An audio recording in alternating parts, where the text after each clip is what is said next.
The first tap of a conductor's wand. The first rivet in a mile-high tower. The master link at the genesis of the never-ending chain. The moment a single empty canvas meets a singular master stroke. There is no one thing. Because now, there are many. Because soon, there will be more. Because one is ever the beginning. Like the first link in an infinite chain, or the first rivet in the tallest skyscraper. The master stroke is found in the masterpiece. What will you begin?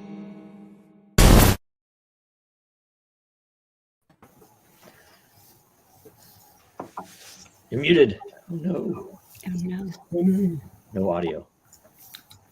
Test. It's an auspicious start to the show. I have to say a very special welcome to the 88th episode of the World Blockchain Roundtable titled MegaTexas.ETH.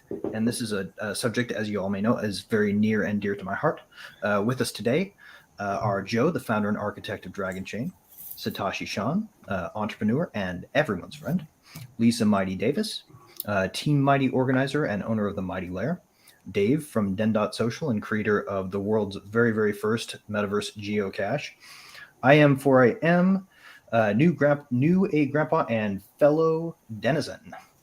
And honestly, I gotta say, man, really glad to have you here because your comments are always awesome, and it's nice to put a smart face to a smart name. So appreciate it. I'm honored to be here. Thank you. Absolutely. So first, before we jump in, quick update on the World Blockchain Roundtable Lair ownership tokens from distribution from last week. This week we had each host receive 133 lot. Each topic contributor received 66. And last week's theme was blockchain in space, nominated by Y'all Weird, which is a freaking awesome topic. And he will receive 66 lot as well. And these ownership tokens, as always, come with perpetual passive income, free edits, and governance votes. And then World Blockchain Roundtable DAO quick update. We have February themes up for vote.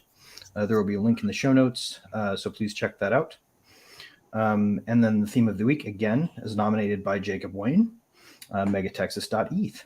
But before we jump into that, we've got our usual fun with current events. And before we jump into that, I'd like to hand over the floor to IM4AM to talk about the sojourn he took to Texit.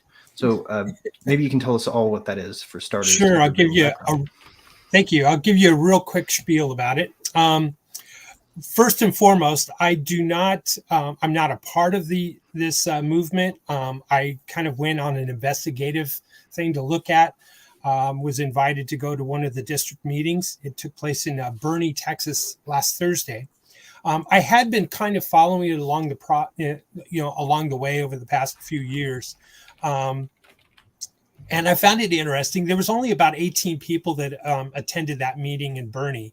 Boerne, Texas is outside of San Antonio, for anyone who wants to kind of get a reference to that location. I like the boutique capital of Texas, by the way. Pardon me? It's the boutique capital of Texas. I don't know if you know I was going to say, doesn't everyone know where Boerne is? There's a ridiculous amount of boutique stores there. Sure. And a Ferrari dealership, et cetera, et cetera. So it's nice. There's some money there.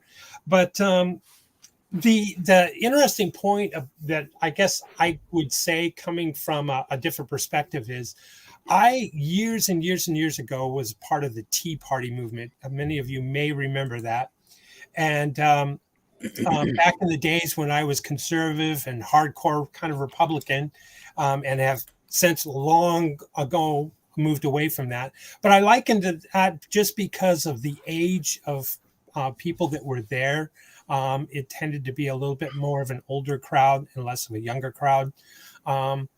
But going into it, the Texas movement to become its own nation state has been something that's been brewing and being developed years and years and years and years. This isn't anything new. And again, I'm not a part of that association. I don't, financially support them, but I do like what they're doing. I encourage it only for one reason and one reason only.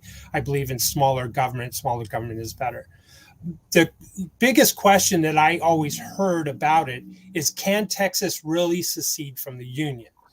And this is debatable. There was a Supreme Court case that took place post-Civil War era, and it ruled against the ability for Texas, saying that Texas actually never left the Union even during the Civil War, and it actually cited the Articles of Confederation.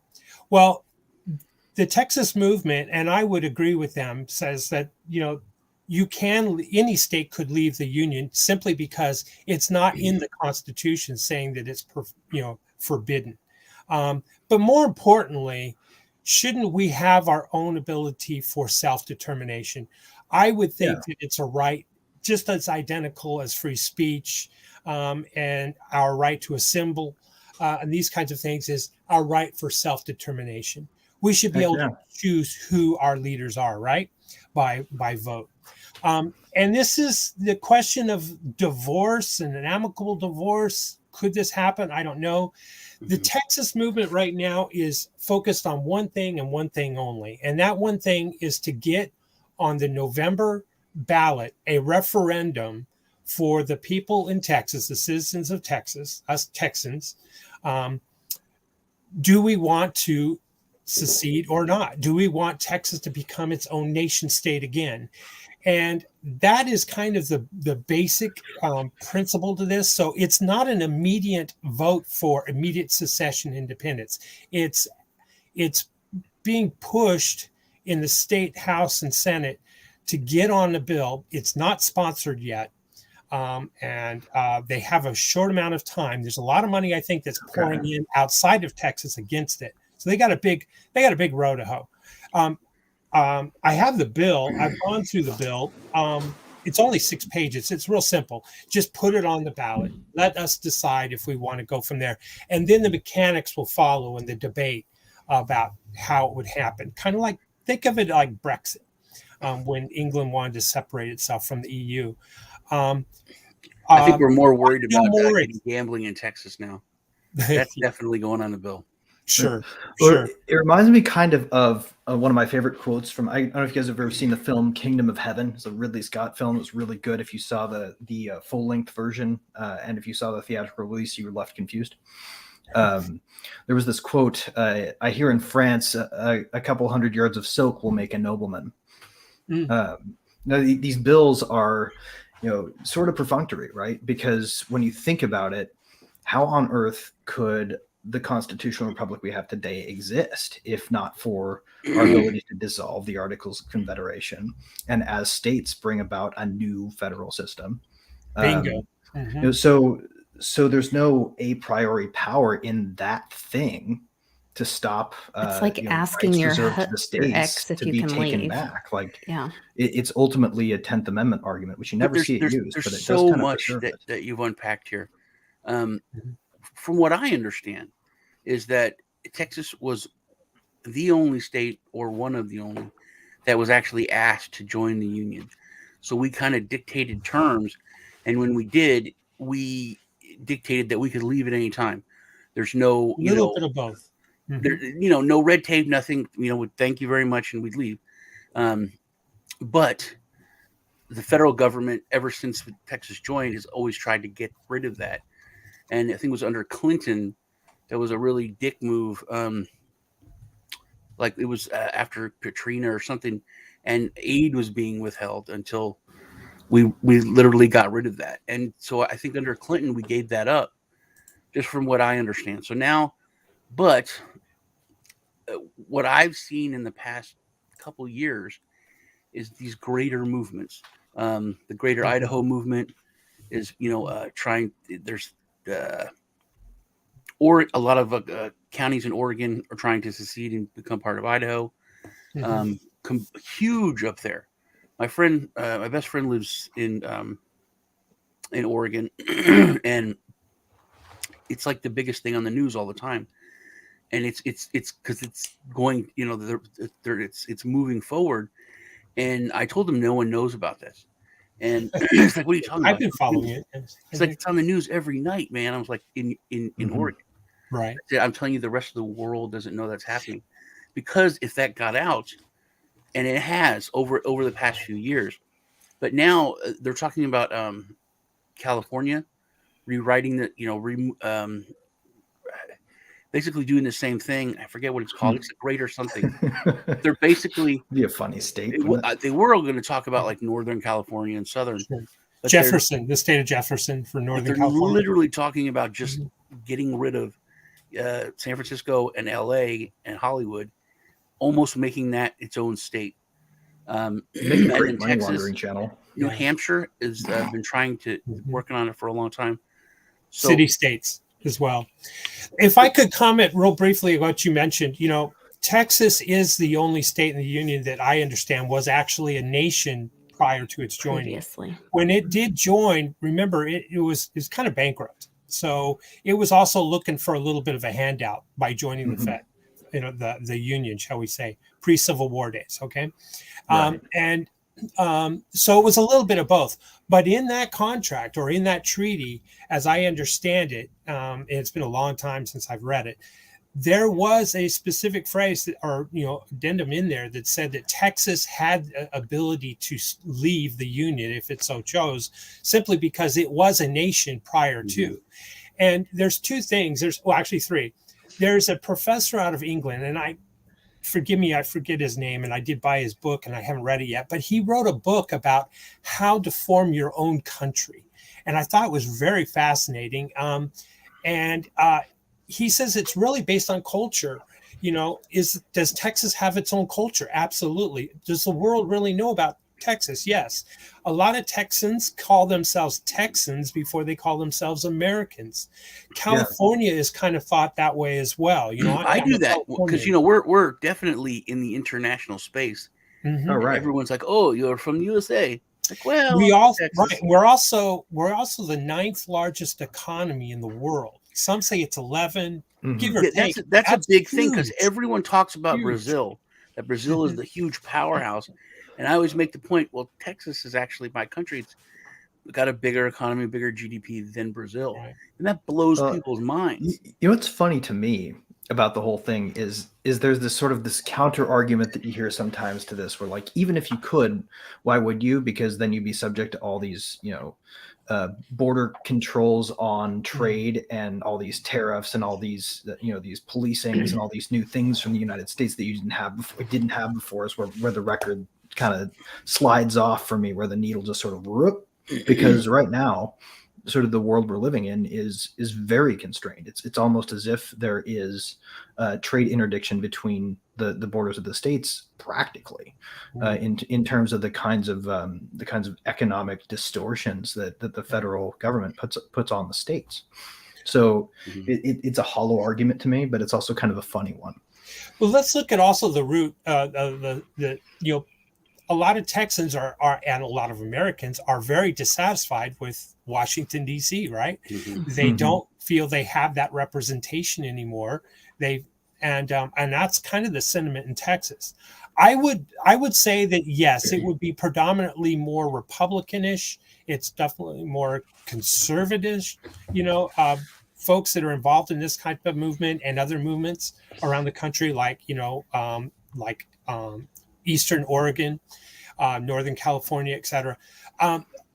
But or the Free Staters in New Hampshire, their approach.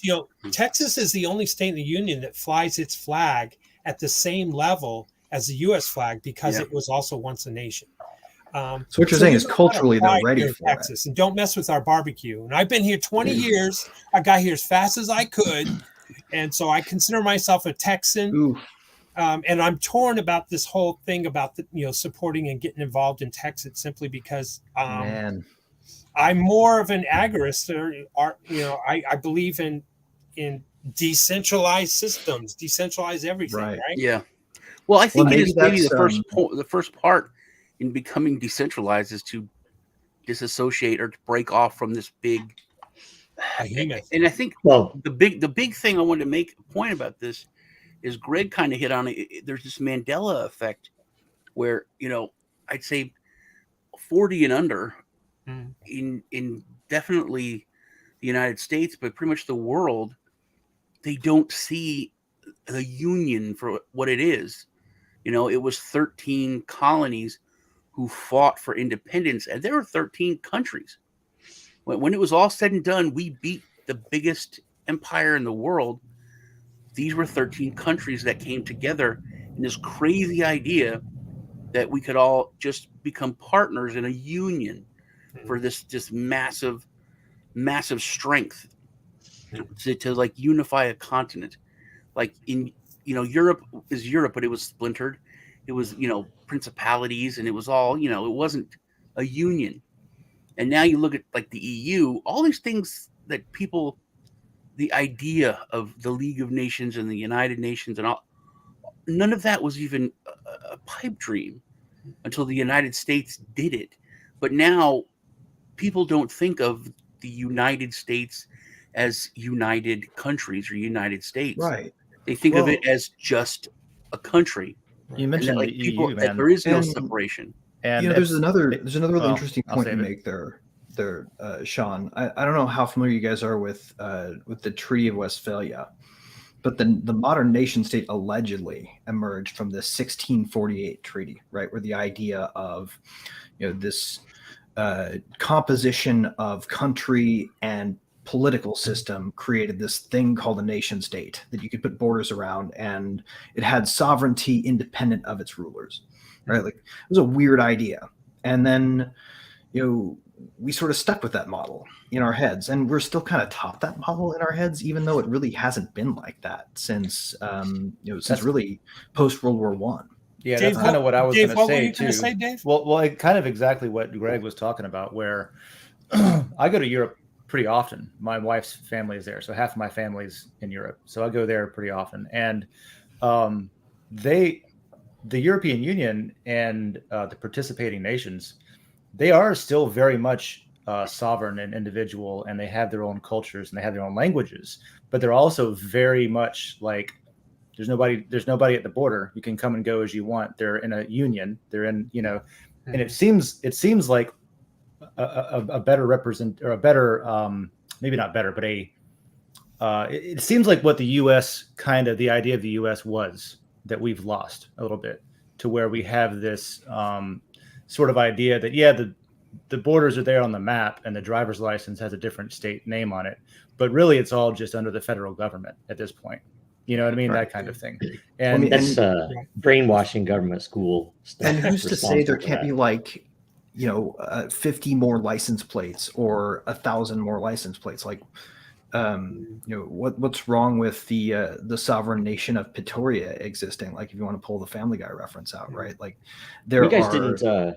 You guys mentioned Oregon, but I just talked to a friend in Washington State who told me they're passing these assault weapons bans, and it's it's going to start down that path, and secession, because they're talking about breaking off to various parts of Idaho. But the odd thing is that effectively Washington State's very I don't want to even say red or blue, but it's very conservative, especially with ownership of Second Amendment rights are concerned. Except for one city or one county, either way, that there's one little place that has enough people that effectively run and or ruin the entire state.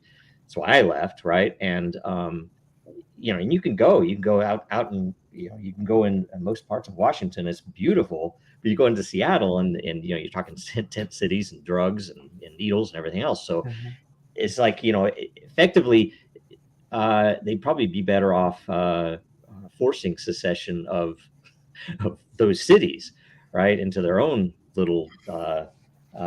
Agreed. There is though, Joe, a culture of rejecting and receding from a system. There, it's just not the government, right? They're pro-government typically, but there's a very like walking the walk style culture of rejecting corporate control of stuff, which is a different animal. Sometimes it's the same animal, but there's definitely a shop local. Let's not give our money to out-of-state corporations that don't actually care about us, that kind of thing. Mm-hmm. So they're applying that mentality to a different thing. Yeah. I don't know if obviously there's overlap, extreme overlap, but it's something that I noticed when I was in Oregon, for example. The other thing that's so odd here that a lot of Europeans don't usually recognize, because we spoke to a really smart guy in Switzerland a month and a half ago or so, and he was basically just beside himself. Why have you guys allowed this? It's like, and he was specifically talking about financial regulations, SEC stuff, but seeing the amount, the level of corruption that is going on in our federal capital, he's like, hey, you wouldn't be able to do that here, he said. And I said, well, that's a much smaller nation there. You could effectively ride your bike, not necessarily, not really, right? But you could get to in less than a day's drive where you need to, right? Here, West Coast is, it's a long way to carry a pitchfork, right? So it's just a weird thing. You can fit most of Europe inside of Texas. Yeah, that begs for the argument for these breakoffs to go back to nation states, where there is more accountability, where there's not someone sitting in DC where we don't know if they showed up or not to vote or not, where they're going to school with your kids, they're at the grocery store, they're at church with your family, and you can hold them accountable. I think about my brother-in-law was from Finland, and when my sister went over there to visit, and she was like, it's the cleanest, nicest place, and everyone's so polite and whatever. And she was talking to her husband, they were newly married. This is, 20 plus years ago. And he was like, yeah, because everyone knows each other and there's accountability. It's a small country. Yeah. And I think about that when Dave was talking about in Europe having, there's no one at the border. Well, we don't have the huge, they don't have as much of disparity in, I would think, and I'm not that educated about all that, in the European countries for the financial differences that we face in Mexico and here, and then just the vast size of our country. They definitely have borders. I was talking about within the EU specifically. There's definitely borders if you're not a part of the EU, to go back and forth. Well, and the other bit of it is the fact that how do I say it? The way we're set up right now, it is ideally efficient for lobbyists because they can all go. Yes. They know your representative better than you, right?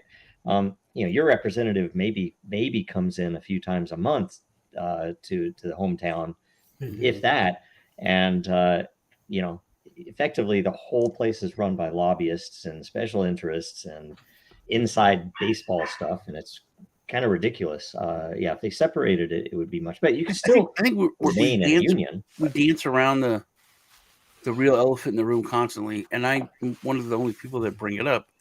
And even I get nervous bringing it up, but it is the violence part. I think that it's a very radical conversation to talk about a secession of a state. It's crazy. It's huge. Sean, let's pretend that when we're talking about that, we're really talking about banana peels. It's banana peels. Let's come up with a YouTube euphemism so that we don't get deboosted. The reason for the conversation is that there's radical stuff going on around it that's pushing these, regular. I just want to go to work and pay taxes, and it's pushing those people to extreme. I remember years ago, those people, the regular Joe, they always drew this line, the bathroom thing years ago. Well, you better not be, in my, the bathroom of my daughter. I'm gonna kick your ass. I'm gonna, and then no one's doing anything. People complaining, people post memes. But no one's going in there and beating the crap out of the guy, in the changing room. That seems to be the culture. Angry, talk shit, not do anything. That's exactly it. Everyone's talking shit, and no one does anything. But it's getting so bad with especially you don't mess with cats and don't mess with kids. It's people are getting pushed to where there is going to be a straw, and it's probably going to be the Second Amendment people.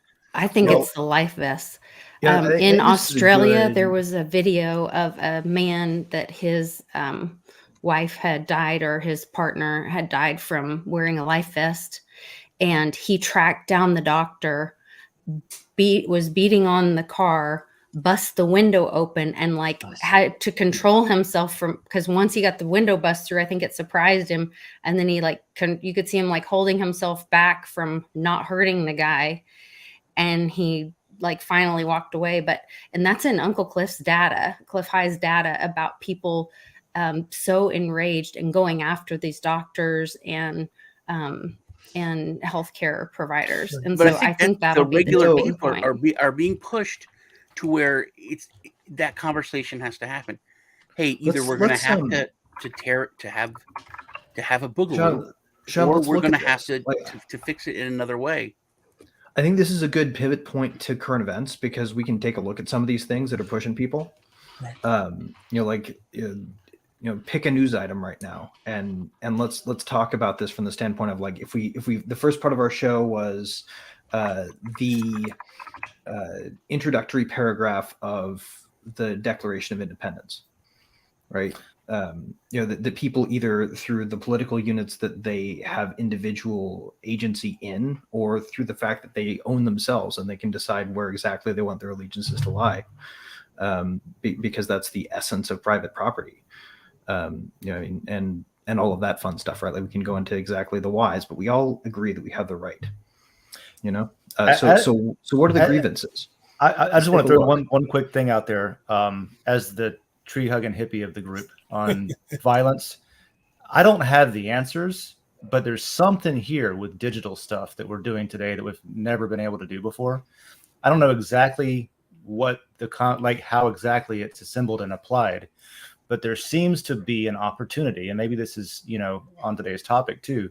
There seems to be an opportunity to execute a sort of like a virtual or digital boogaloo that doesn't necessarily require the violence that traditionally comes with things like, reestablishing sovereignty and things like that. So I wanted to throw that out there. Well, I think that's completely fair. And as long as we're tossing perspectives out, I want to toss mine out too, because I'm a big fan of Libwetti.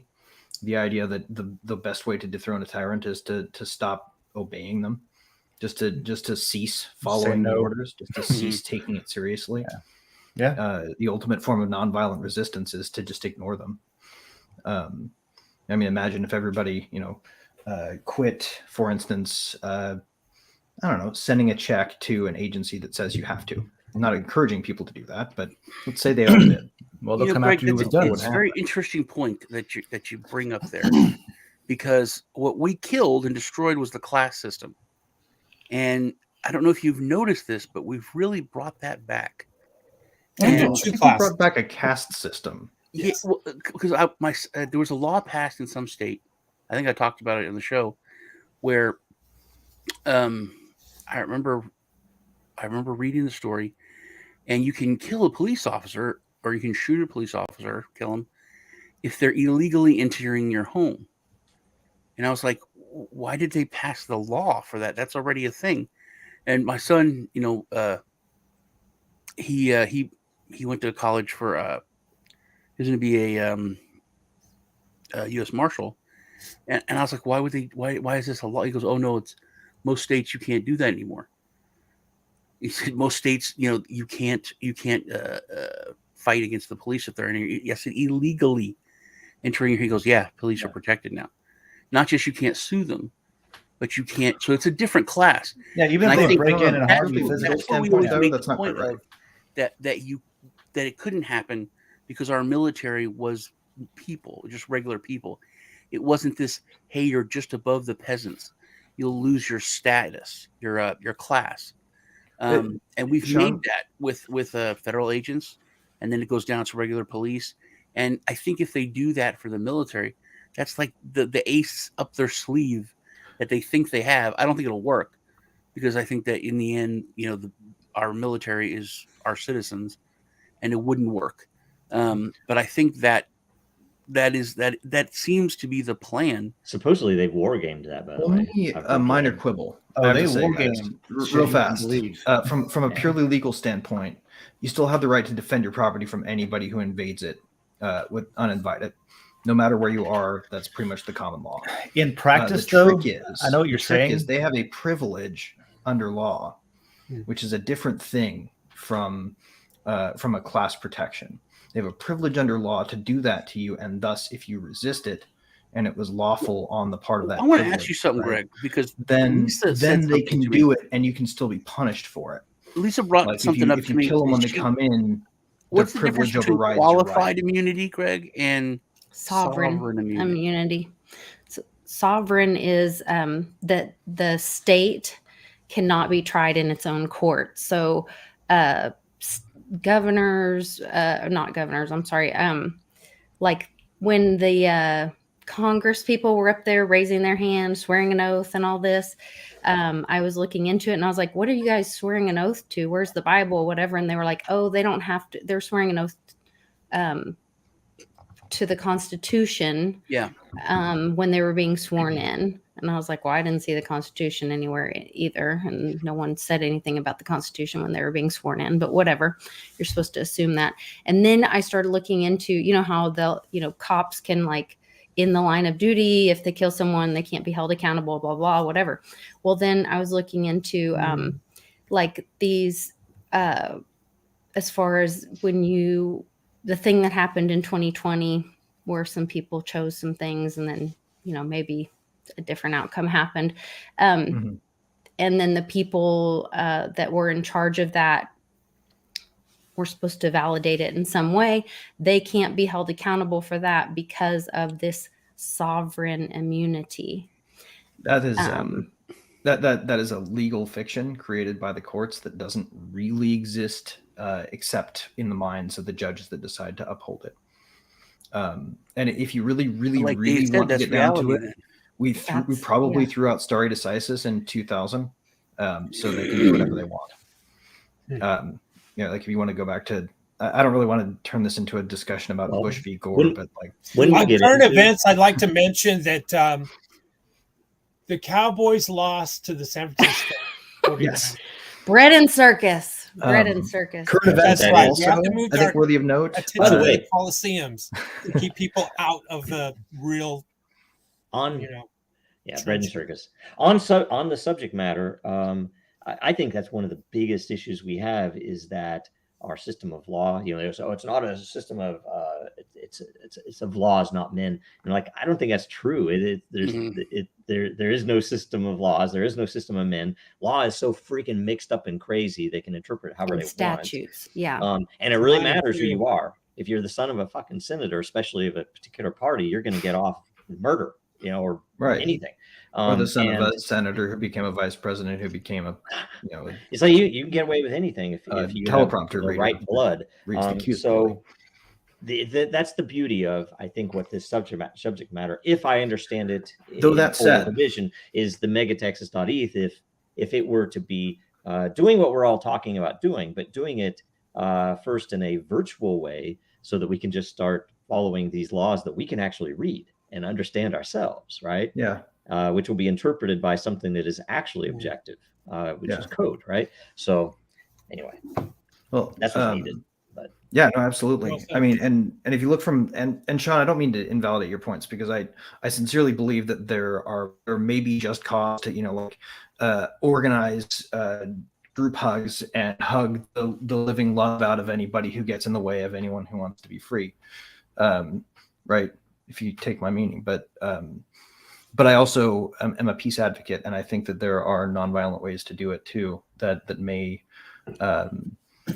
be idealistic, but I am too. But I think that peace-loving person, I'm going to hold on to it. I think if you break a plate, you can put it back together, but if you smash it into powder, you can't. There comes a point where, and you have to take responsibility. I've been saying this for a while. We messed it up, and we allowed it, through our indifference and lethargy, and we let it get so bad that we have to start over, I think. This may be a great segue into MegaTexas, actually. I also want to talk about the stuff on the WEF said that also. Oh, sure. Yeah, go ahead. Crazy because bad. WEF stuff, like, we got to throw that in. But go for it. But what started the whole thing is I was watching Congress get sworn in, and it bothers me that all these people, soldiers, every cop, every judge, so many people swear an oath to uphold the Constitution from enemies within all, but 90% of them, and that's given a lot, don't know what the Constitution says. They didn't read it. They don't know what they're swearing to uphold. And what got me is that Congress swears to uphold the Constitution, and then they pass laws which go to the Supreme Court and are unconstitutional. So to me, that means they have broken their oath. And this is the conversation that I had with Lisa. I brought up, these people have broken their oath. Why aren't they held accountable? And that's when she started talking about the sovereign immunity.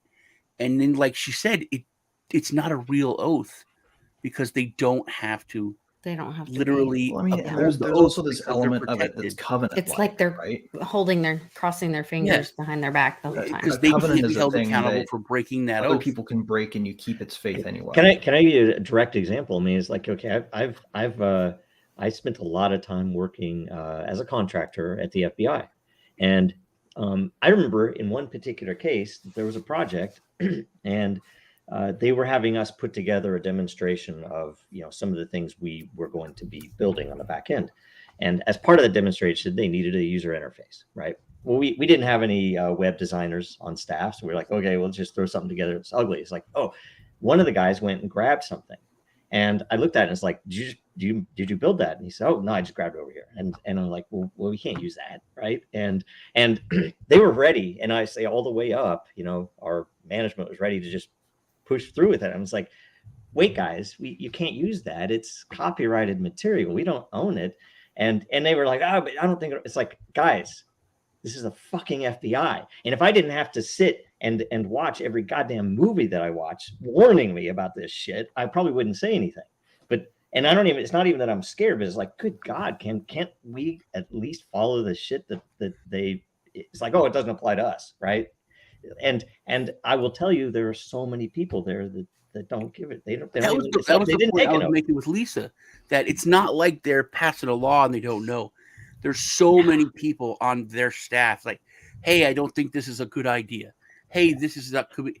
And I think when we do redo stuff, however we get there, I think there has to be account. Imagine if you vote on a law that's found to be unconstitutional, you could get 30 days in jail.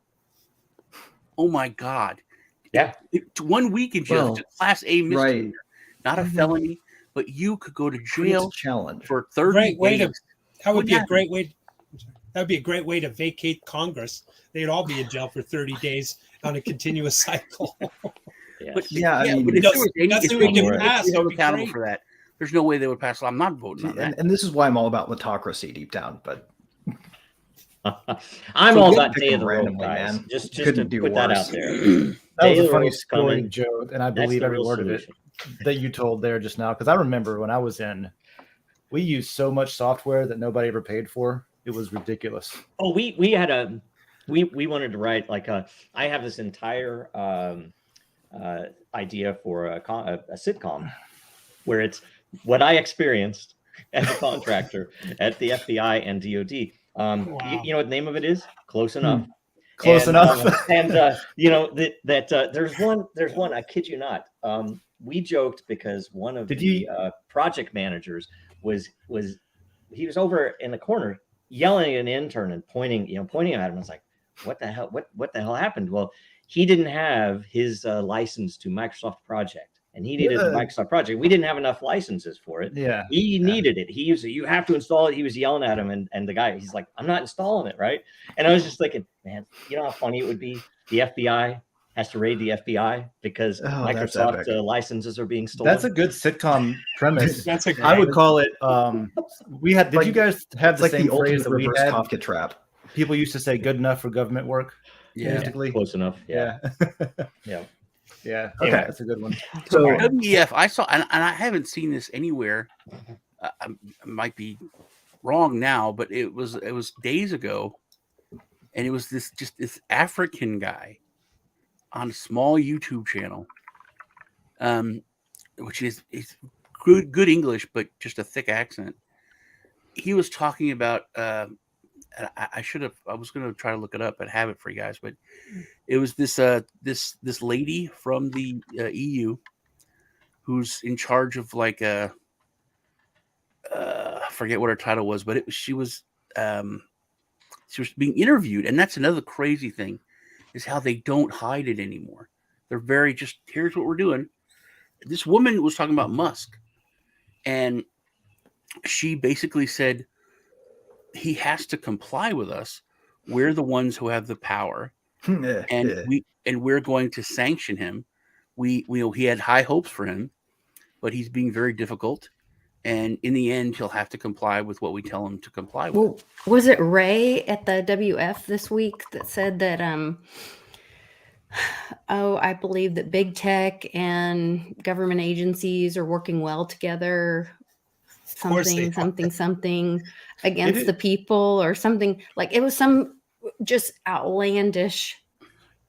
Isn't it wild to hear them talk about this kind of stuff where, you know, I'm pretty naive a lot of times, and I'll just be like, they don't really see themselves like that. They probably think they're doing, something. But then you see like recordings of them talking to like the lady you were talking about, Sean, was just like, well, we make the rules and he has to come we'll make him. And it's like, she is. She literally said, we will make sanctions. Oh, yeah, no, I mean, or when they self-reference themselves as the elite, it's like they fully are aware. Like they're not. The reality of the matter is the people that do make the world move. And this I'd guy, like to see that lady figure out how to stop Twitter. This guy's like, Elon Musk is a private company in America. Yeah, it's the EU. I mean, it was like he's like, it's kind of like sense. It's kind of like when a reporter asks, "Well, that pipeline is owned by Germany. How is the U.S. going to do anything?" Or VPN exists. We'll make sure. It's like. They totally know that they're operating on different rules than everybody else is operating. I mean, like when Joe said, you know what? And then that prosecutor got fired.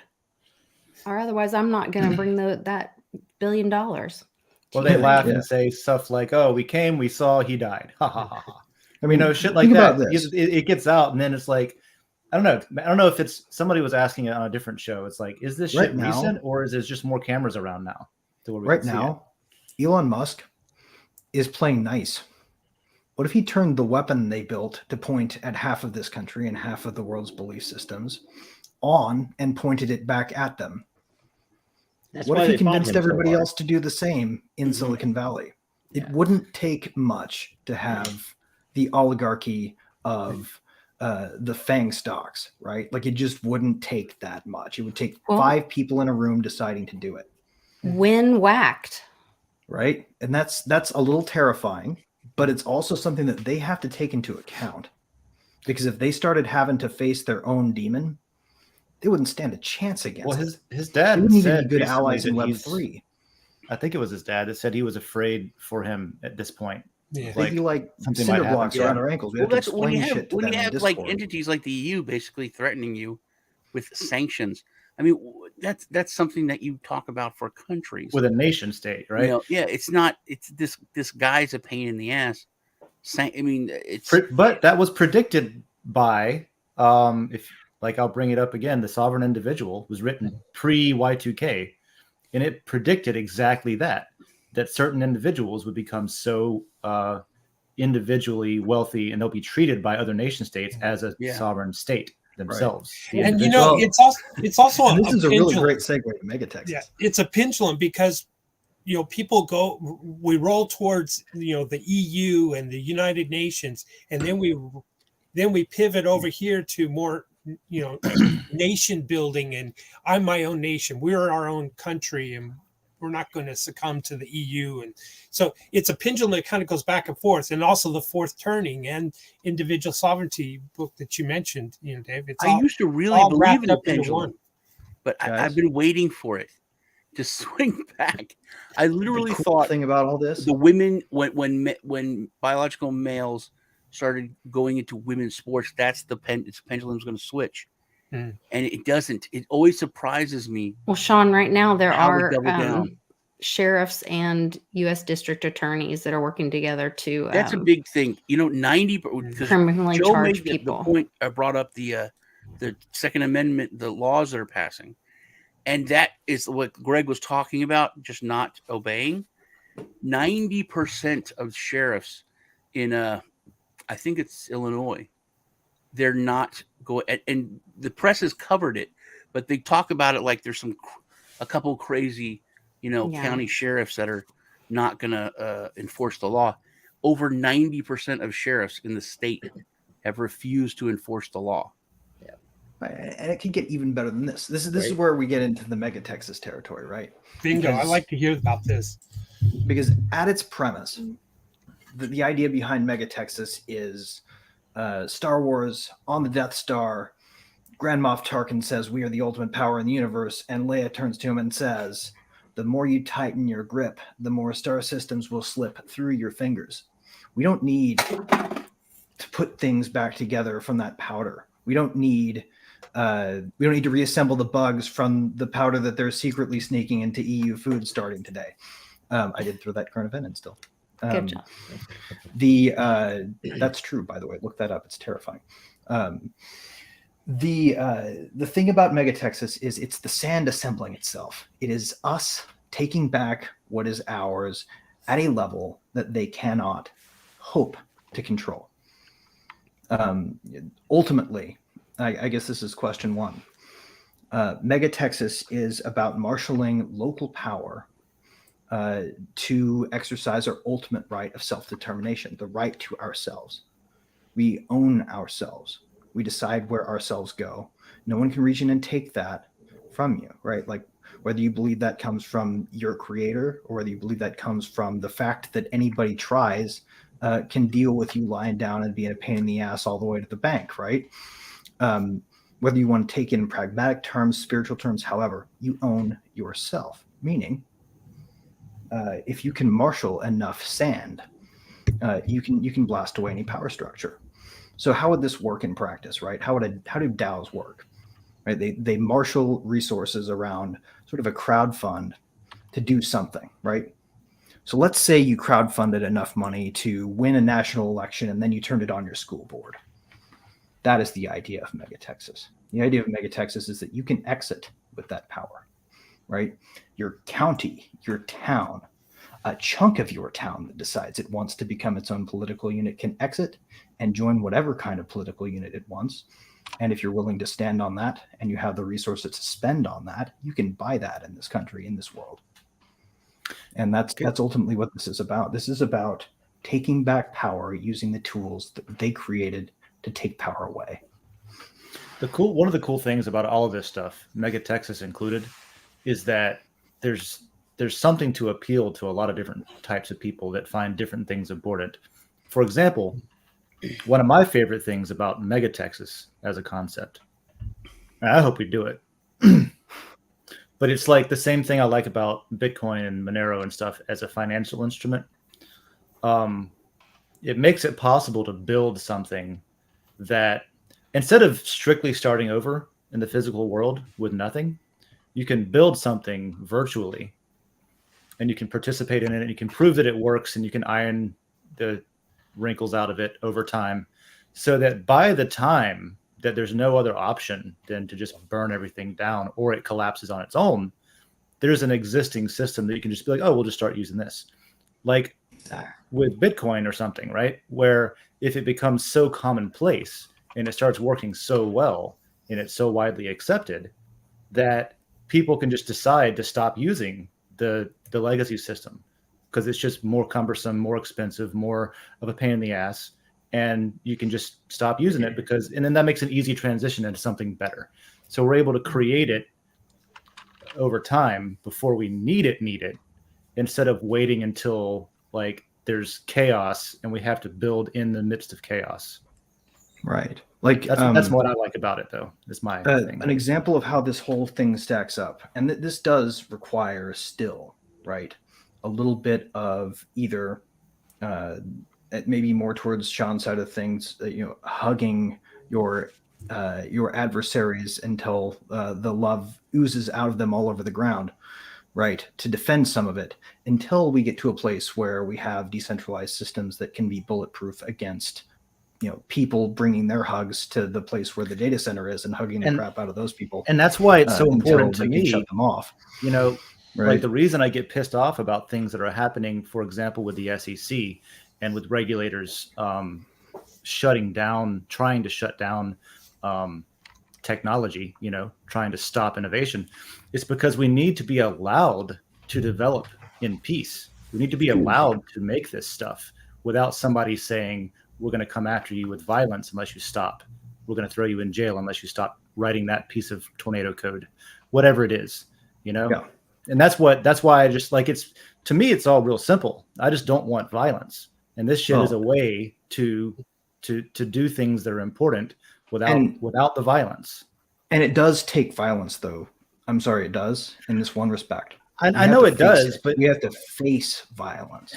We have to face violence. It depends on how we react to it as to whether or not we have to commit it ourselves. But we will have to face violence to do anything. So maybe it's about the attenuation of violence then, right? Maybe it's about reducing the violence as much as humanly possible across the board in everything we do. Well, to me, I think that's what we all want to do is to me, it's about not complying with force, or complying with force only to the extent that force can command you.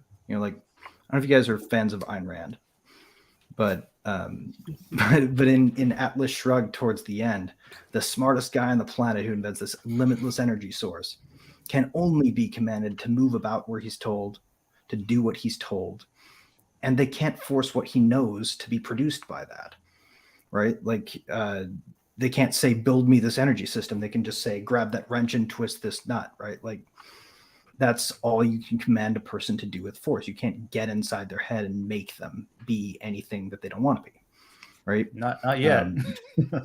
Well, I mean, or hopefully ever, right? And certainly we're kind of up against a clock with that, if you go by some metrics. But I don't really believe that.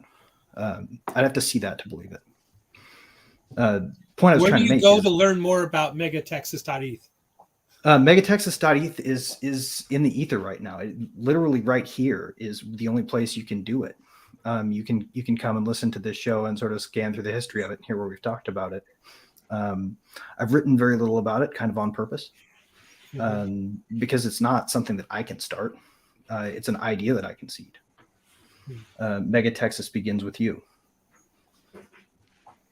That's a good Why slogan. the name MegaTexas?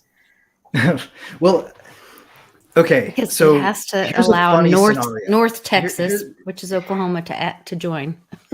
Here's a funny scenario. Imagine like every single county in every state decided independently to leave the state they were in and join the newly founded Republic of Texas after Texit. And they just did that. And there was this state that sort of went from all the way on the western terminal of I-70 where it ends, I think, in Nevada, right? No, Utah. I remember when you came up with and it. then After all the a way show. east, and there was just this string of counties that was just part of this thing that we called Mega Texas, and they all just exited, seceded from their states, and joined a new state. The idea was county level secession originally, but I think it's gone even further than that, because who says anything has to be contiguous, right? Or who says anything has to be in like Dave was saying in meat space? Like, why can't a metaverse, for example, leave its sovereign nation and join Mega Texas? Or why can't the Donbass region of the Ukraine, for example, decide that they want to just form governance units and join the United Counties of Mega Texas, right? There's nothing stopping them. Except for the 31 tanks that Biden just sent. But Well, I mean, It's an interesting thing. Yeah. There's Bitcoin and there's $400 million Starlink for Internet, tanks, right? but we need to raise the debt That ceiling. Elon Musk refuses to censor except at gunpoint. yeah. That's the kind of violence we might face. I will say that I believe that DAOs on a blockchain, this is this is part of the answer for sure. I mean, Oh. that has to be decentralized, censorship resistant, and firewalled to a point where it's so sporadic, so spread out that governments can't shut it down. That we still have access. I think they're terrified at the idea of Elon Musk creating a splinter net out of ETH and bloating them onto Starlink. Here's an interesting thing that coming back full circle to what I Am for I Am started the show with Bernie, Texas. He mentioned that there's money in Bernie, Texas. How our lives have changed so dramatically, where the regular farmer, anyone, they're so connected with really kind of cutting edge technology. We're all connected here. So YouTube could kill Bernie, Texas easily, because YouTube made Bernie, Texas. Bernie, Texas is a little town where your grandma and your auntie would go to the boutiques and antique stores. Now, I don't know if you know who Demolition Ranch is. It's the biggest gun tuber on YouTube. Yeah. And then there's Off the Ranch, which is a second channel. I mean, 15 million subscribers.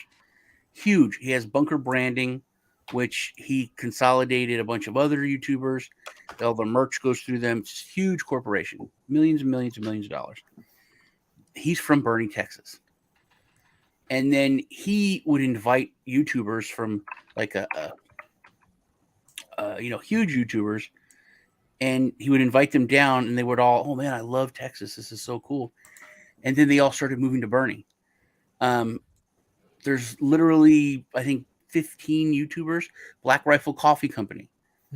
They're in Bernie, Texas because of him. Their ranch is right outside San Antonio, Bernie, Texas. All these people have went to Bernie, Texas. It's just an odd phenomenon. But they opened all their businesses there. All this influx of money came from YouTube and YouTubers. And that's what really made Bernie, Texas kind of blow up. And it's just regular people with crazy amounts of money that have moved there, and they're all like, nice people basically. Now let me ask you guys this. How much is one Satoshi worth right now? Good question. I don't even know. It's 0.000001 Bitcoin, correct? Right. And So one Bitcoin is roughly like 22,000 today. There's 100 million of those in one Bitcoin. How many Bitcoin do you think it would take to completely overrun a county election? Oh, you're talking about? Well, I get what you're saying. The problem is consolidating that Bitcoin to that one location. Think of it So as how like the New Hampshire, what was the movement called? Let's all the libertarians move to New Hampshire. Right. And they're actually succeeding with that. Free state. Yeah, the free state movement. Okay, well, that's what you're talking about. But that started what, in the 80s? Right, but 90s? That's with a state-sized political unit. We're talking about creating a virtual state that could contribute to the overtake of one half of one county. That is the idea of MegaTexas. The mechanics. This is where I have, the practical. The Dow of a million, right, contributes how much to overrun one election. That's something that I do want to see as an experiment, because there's so many small towns that have been bypassed and excluded from like the mainline economy, I guess. Interstates and also digitally and stuff like that. Like there's a friend of mine is heavily investing in one of the neighboring towns of Gainesville here, Waldo. Small town, used to be something. Now they don't even have a grocery store. They just got a good flea market. That's about it. And so he's trying to like revitalize that. He bought a couple of buildings. He wants to bring the grocery store back, bring in like an arts-based economy to get things going again. I want to see that with like when people get bored with their money that they've made from their crypto riches and stuff, it would be great to see an experiment of like, let's go build something interesting and see how it works, where the entire, just a little town, could be a one-stop light town somewhere. It all runs on a DAO. It all runs on chain. It all runs in a provably fair fashion just to demonstrate that working in the physical world. I really want to see that. Do you think that's going to happen when people get bored because they're so comfortable with their crypto riches, or because they're so broke and America is so broken we have nowhere else to go except build something new with what we have with technology? I just get irritated when I see how much money is spent on stupid shit, and I feel like, you could do something meaningful with it instead. You guys remember when Kickstarter wasn't partially regulated by the SEC? Some of the shit people got away with funding. Yeah, well, yeah. You guys remember Constitution DAO, where literally it took one fucking bigwig asshole to step in and save the day for the elites before a bunch of random DAO token holders owned a chunk of U.S. history that was irreplaceable. Like, we have literally seen this on the cusp. It is teetering on the brink. Somebody's going to pull it off, and that will be the proof of concept. Agreed. There's a group of individuals talking about doing something with your crypto. When you're in high school and you got the in crowd and you want to be a part of it, maybe you got some friends in that group, but you're really not in the group. Well, I have some friends kind of like that are expats. They've already moved outside of the U.S. just because of tax laws and the endless wars. And I can't be with that. I'm not part of them per se, because I haven't, moved outside and got another, passport outside of the country. And as a healthy agorist, you can't really go anybody's way but your own, can you? Right. And that's what they chose to do with their money. They like, I'm done with America. I'm done with the United States and the lobbyists and all that money, and I'm moving on. Yep. And kind of be the nomad. Maybe if I was younger and single, I would be that nomad and do just that. And that's where the idea of MegaTexas is a little different. This isn't so much about burning down somebody else's committees. This is about building some of our own. I think that's where the idea really spawned from, is this idea that, ultimately the thing that we've been wrestling for power over since about 2010 is the ability to mass crowdfund. That's what crypto brings at its very best to people. The ability to say, you know what, I don't give a fuck if you think this is a stupid idea. We're going to raise all the money in the world, and we're gonna breed digital cats with it. And guess what? You can't tell us they're not valuable. And they're not valuable to me in any way, but they're still market valuable right now because there are people who insist. And it's really just a matter of what we choose to insist upon. I would also say that, this whole nationalist movement and the Texit movement with the, Texas National Movement, I think that people get disgruntled with Washington. Here, I'm speaking as a Texan and as American. We get disgruntled with Washington, and then our guy or someone who's more closer aligned to our values or our belief systems or politics gets elected, and that settles down. But then the other side is getting rapid and upset. And then they get their guy in, and then, you know what I mean? And then it kind of swings back and forth. And I think that's part of the problem, because that fire keeps getting lit and it gets put out.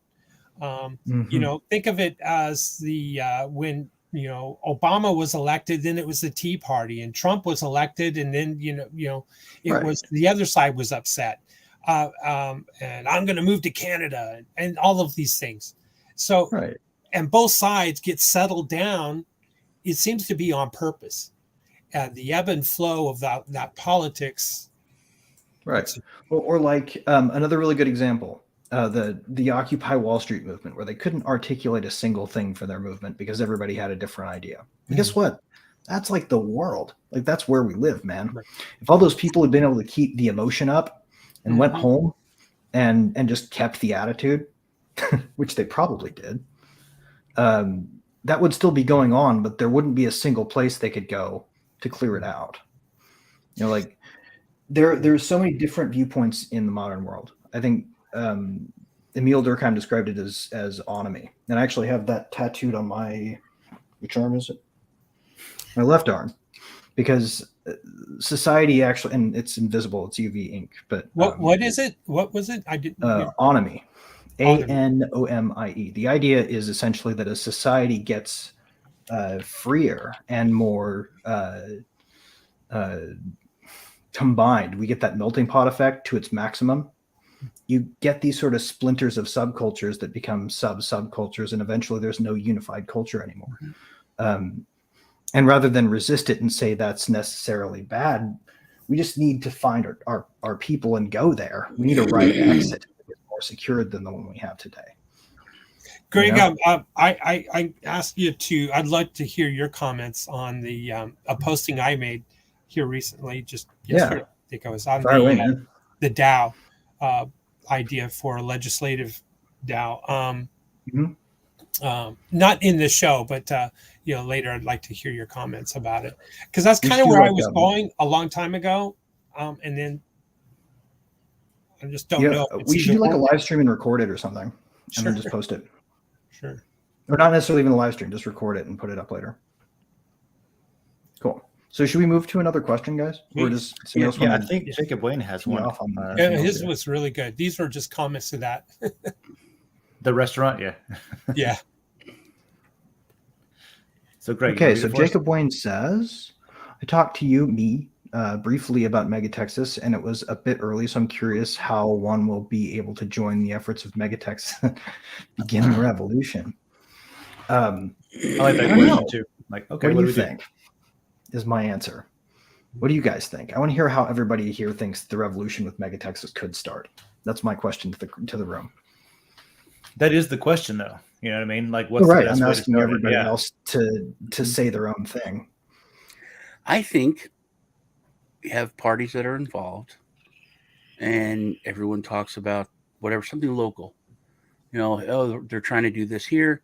Dave would probably be perfect. He's very, very involved in local stuff, and then there's something here that that they're trying to fix or trying to, cleaning the park, something.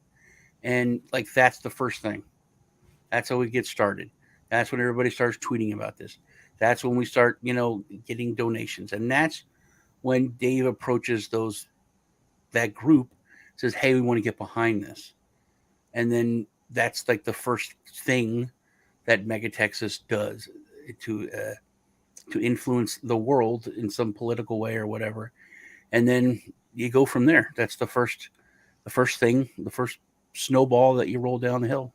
An achievable common goal that is hard to argue with, or against, rather. No, you can argue against it, but that's something small to get started, and it's something real. Yeah, I like the taking action thing. I think you have to start with education and community. One of the things my husband and I have been doing, these little going to small towns. We're we're in a suburb of the city, Oklahoma City. If you live in Oklahoma, it's the city. But we're really like wanting to get out and away even more. And so we've been like weekend going, kind of checking out some places, and we'll go to the farmers markets because you can kind of see the community. And so I was like, man, how do you get to be a part of this? How could we bring crypto into the farmers market, or even like have a MegaTexas booth at the farmers market where you could talk about things with people, but you'd have to have a food product to pull that off. Yeah. So I found this, it's kind of like a farmer's market thing, but it's more like like a fair thing or something. I don't know, but it's a trading thing, like a barter thing. But I think you have to have that conversation. I think it's education first. I love Sean's idea about starting small with a project, because I think giving people buy-in and activity, then they feel like they're part of it. Anytime they can be a part of something and have ownership, then they are and can take action themselves. Then they're part of the movement. I think that's huge. Also, if you can accomplish something, and that's another thing. And let's say there's 80 people that is working towards this goal in Jacksonville or wherever Dave tells us about. They're trying to fix some bridge, something. And there's like 80 people in this community that are trying to get this done. And they've been trying to get it done for a while. And then basically Dave goes in and says, hey, we're MegaTexas. It's a DAO, and just explains it. Not only did you just get, let's say there's 20 of us that are part of MegaTexas, right? Say there's 20, 25 people. We just got 80 people on board. We tripled the numbers and got started. And we have a track record. You know, all of that happens in one just little minute thing. And now we're 3 times as big, and we've accomplished something, and you can roll on to the next thing. But so you've educated those people. They now know how it works, and they're kind of beholden to the idea because they worked in their system for a long time and obviously got nowhere because nobody cared. And then this new way of doing things actually worked. Right. That's what I was going to ask you, Sean. Yes. Do you think that the appeal there would be basically that they're able to organize in a more effective way to get stuff done that they've been struggling to do in a while? You think that's imagine the if appeal? imagine you're trying to get a stoplight, you know what I mean, in your town or just something, and then you've worked for. I brought it up the other a couple of weeks ago. That's how in Canada. If you're in their VA, if you call up, whatever it's for, they literally try to sell you suicide. And this woman had been trying to get a ramp built for 5 years. She's a vet, and they literally say, hey, why don't you just do suicide?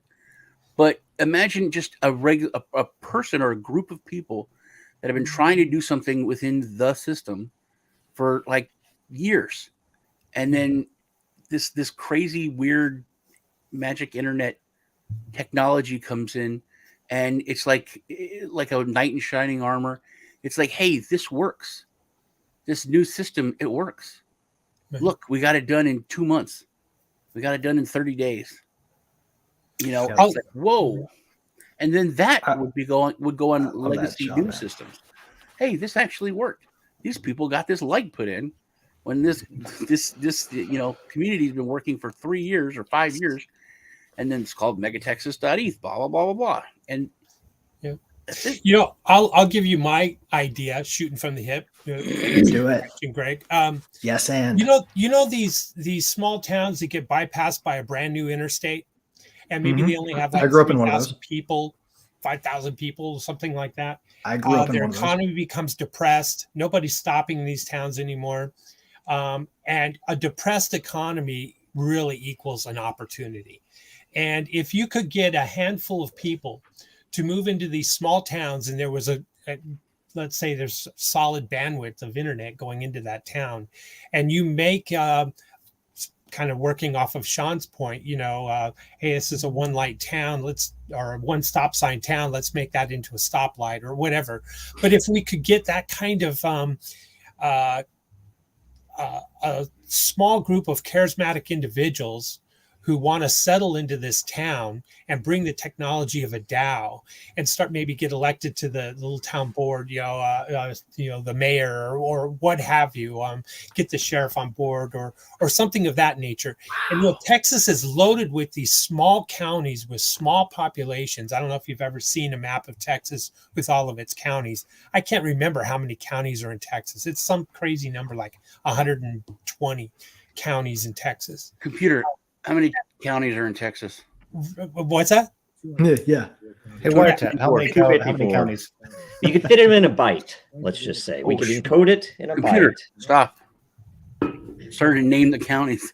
But anyway, like I said, and then that way, think of it like the Free State, project, but make it the free county, and make it centered. The whole politics, the whole election process is DAO based.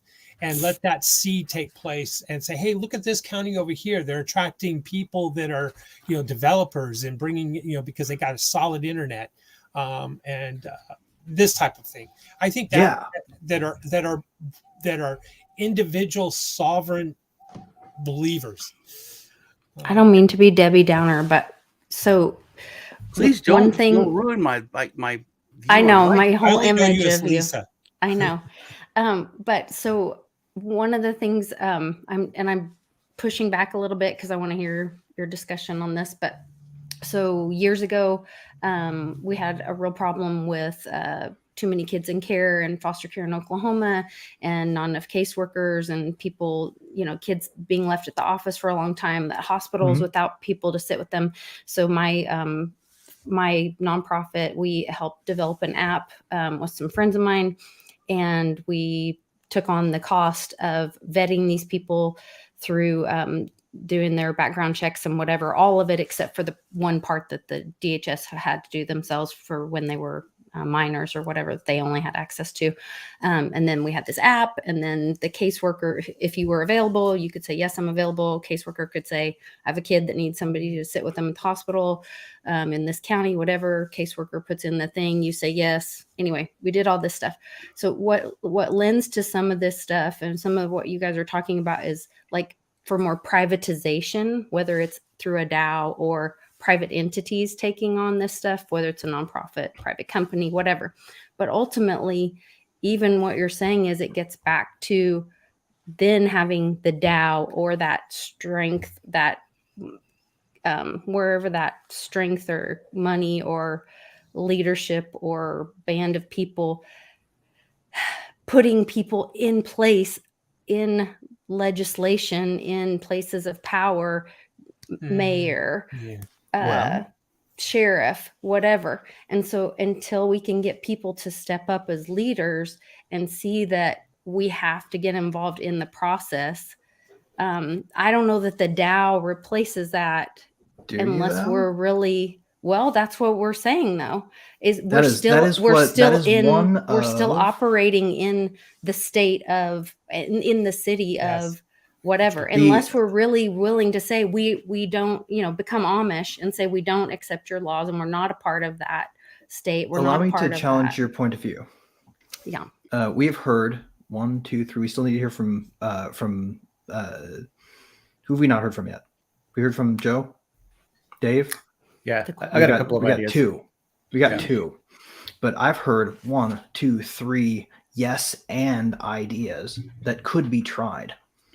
However many people view this, more yes and ideas, right? Like maybe you can't change the entirety of a child welfare system in a state, but maybe you can make one kid have a college fund, right? Like we're talking about individual action writ large, not necessarily a threshold for group action, right? Like we don't have to hit a certain level. Like even if it's something just completely inane, like let's go to one of these small towns and not take it over, but let's go to one of these small towns and take it over for just long enough to make them change their flag to a smiley face emoji. Like random acts of joy. I'm not sure, Greg. I'm not sure if that's exactly what Lisa was concerned about. I'm saying like my point is there's no bad idea here, right? These are all things that we have to get in the mode of trying. Like the point of MegaTexas is to get people motivated to try their ideas. Because so it's not MegaTexas, not the to DAO. become It's your MegaTexas, own nation. A multitude of DAOs that spring up. It's like you were saying. There's a discussion of ideas.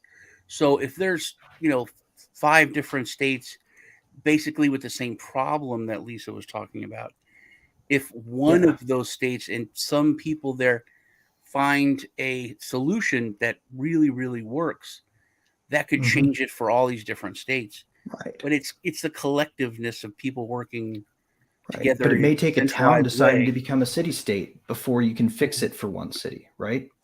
But that's only going to happen if they decide to paint their walls purple one day and nobody can stop them. Would this be a fair example of Florence, Italy? The kind of the birthplace of the Renaissance is MegaTexas represents Florence, Italy. MegaTexas is sort of like a virtual Florence, Italy. Yeah. Right. It's like Florence, Italy writ large. If the internet existed in those days and the only people who knew how to properly use it were into this idea. Yeah, you're basically saying like instead of having to vote with your feet necessarily and physically relocate, you can just say, oh, we're gonna join MegaTexas and use that system. And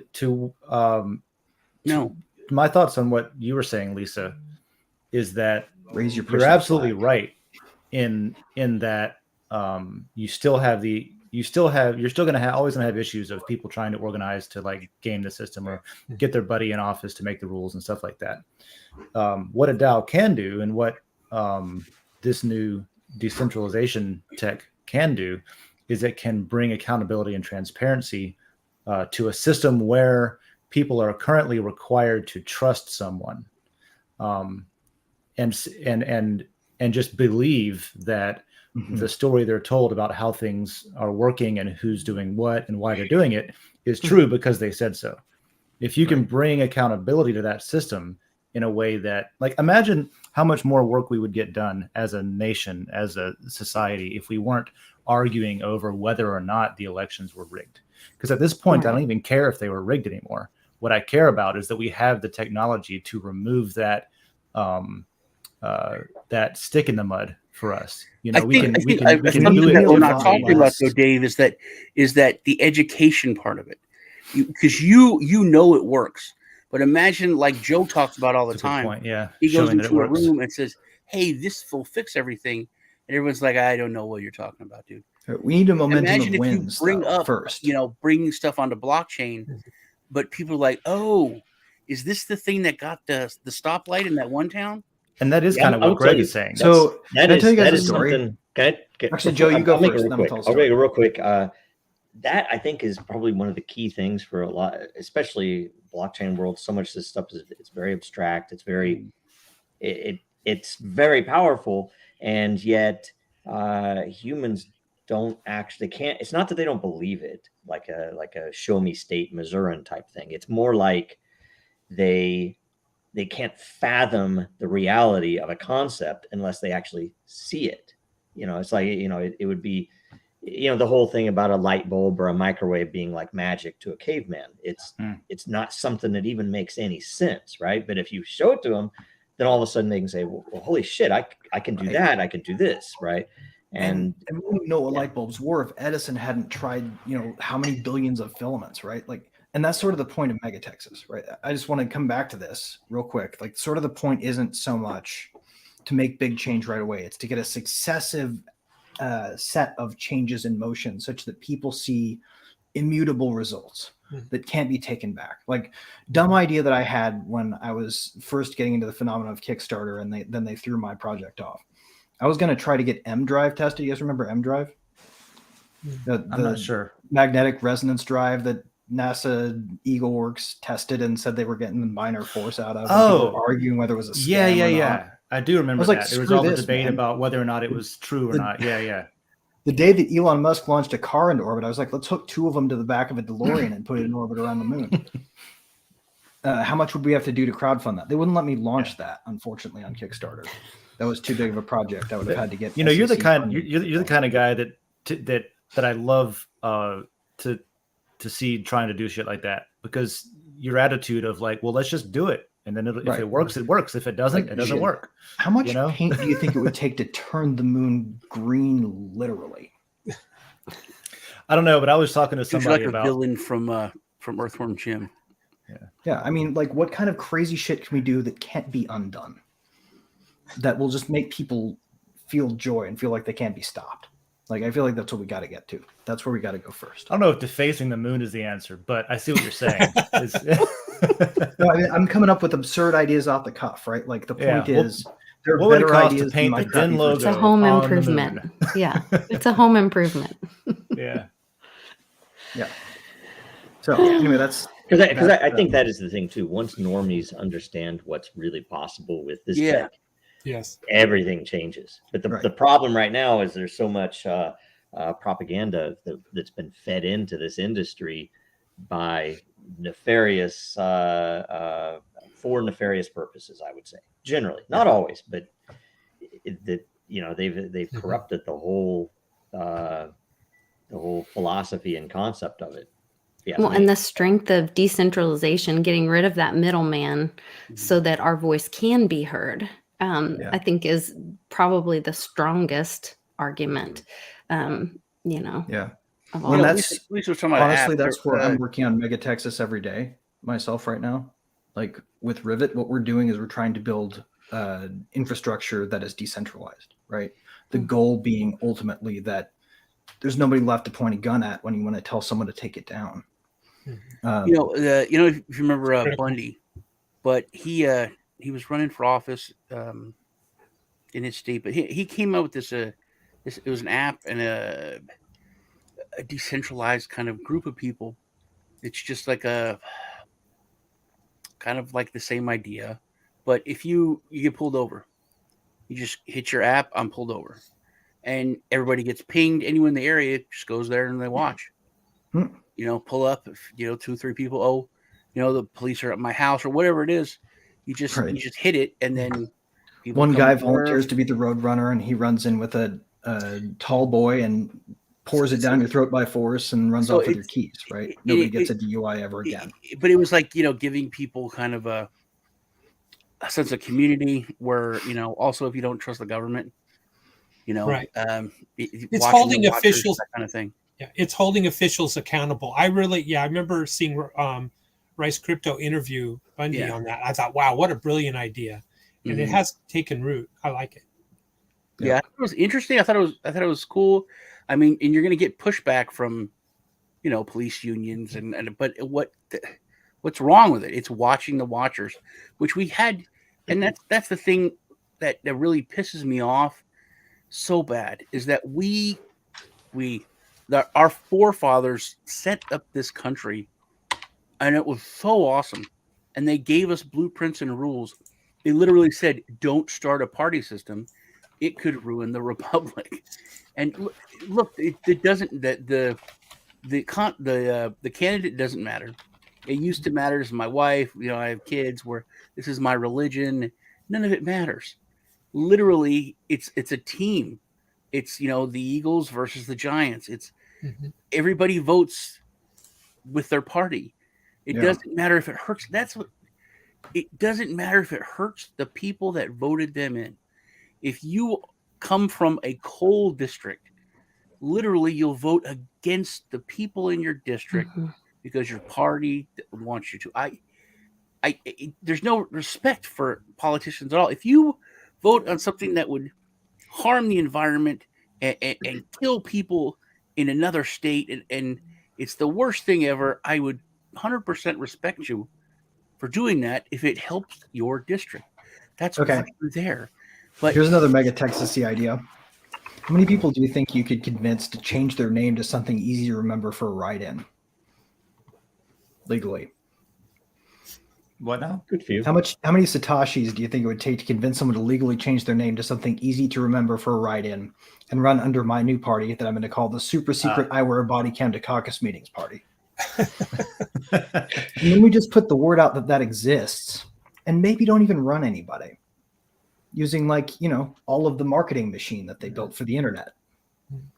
I mean, it sounds like a good gimmick. I just don't know if how scared would they be to talk about stuff if they thought someone was in there with a body cam after the most recent election? It's we funny could you say sow that kind of ridiculousness, and people would just be like, "What the hell is going on here?" Another way that MegaTexas can exercise power. There are so many vectors. So absurdity is your marketing. This right here. This is Sean's argument here. This is the full truth. That's the party. It's so crazy, people, and I think people are waking up to this. That the party's not really anything of meaning. Yeah. Anyway, so should we go to the next question? Are there more? Yes. Well, I wanted to pitch my farmers market idea. Oh Jesus! Go ahead. Yes. we got to answer the question first. In a yes and sort of way, I guess, demonstrating stuff, starting small, showing results, that kind of thing, showing that it's possible. And I've mentioned this before, but like creating a circular economy with an existing parallel system. I am brought up in a post on Den a while back, something about parallel systems, and use the example of a farmer's market as a kind of like a side chain to the legacy system. It's something that exists in parallel on the side that you can participate in. It's got its own thing going on. And so that seems like it's pretty ripe to apply something like decentralization too. It's already operating with its own infrastructure and consumers and suppliers and things like that. If you could get enough people together to where you have, the point would be like to show that you don't have to sell your convert something from like a crypto token to a fiat token kind of thing. If you could have, what if a farm had a CSA, for example, that was paid in a token, whether it's Bitcoin or Monero or whatever, and they also were able to purchase fertilizer and seeds and things like that from the supplier with the same currency, and they were also able to, like, at the end of the day, if you could pay your power bill in it too, but that's a whole nother level.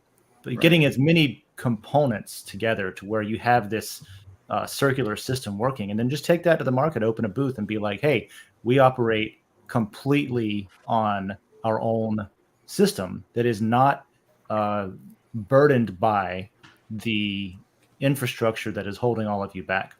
Right. And that would be a very interesting demonstration of. One could pull that off very easily already by having one of the kiosks at that fair or at that farmer's market be a place where they accept mail-in donations of Visa gift cards that you can trade for cryptocurrency right there. Yeah, and you can make it an OTC of some sort like that too. Yeah, if you wanted to. Yeah. But I think that farmers, getting back down to like rural communities that are already cut off from the convenience of centralized infrastructure, they already prefer cash. You know what I mean? They already are having to deal with not having the types of amenities that people living in the middle of a major city have. So that's probably where you go first. Is those communities and stuff like that. They're independent minded, that's for sure. That's and they have the mindset for like, no, I'm going to do what the fuck I want, and if you don't like it, you can go do what you want over there. I'm going to do what I want over here, though. And that's a great starting point. Right. Another project idea before we go on to Joe, and then we'll move on. What if you took out about $100,000 worth of cash and then gave it right back to the bank after you etched $1 worth of a crypto wallet onto that card in terms of a private key? Just knock that thing in there. There's $1 worth of crypto right there on the dollar bill. Give it back to the bank.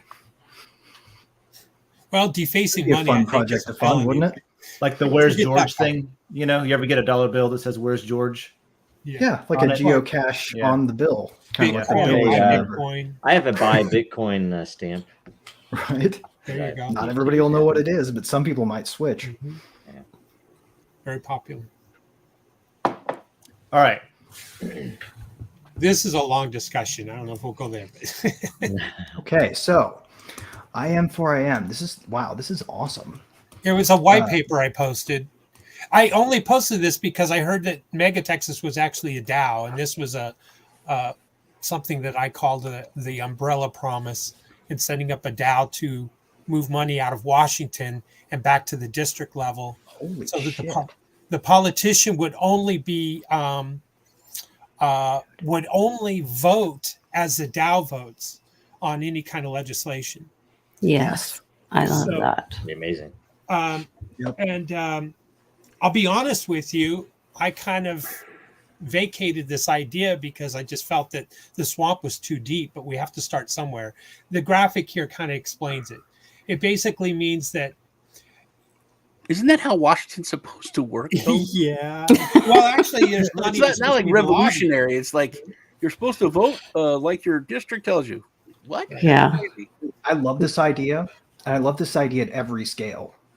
Right. It could be at every scale. I'm all the way down to the mayor, etc. You're absolutely right.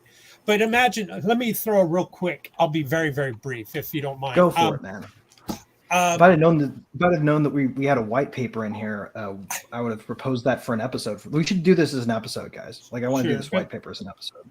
Imagine that I'm running for Congress, okay, and I say to everybody, your campaign funds to be elected, I'm going to take $40 out of every $100 collected, or 40% of everything that's collected.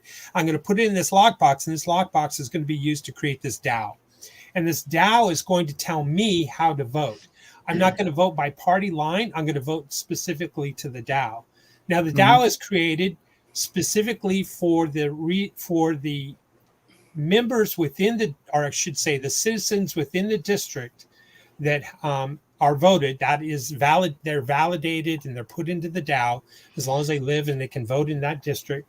Then they can vote in the DAO. And so when legislation pops up, my job would then be, if elected, is to post this the bill on the DAO, and then everyone would vote. If 51% voted yay on this legislation, then I, as the elected representative, vote yay.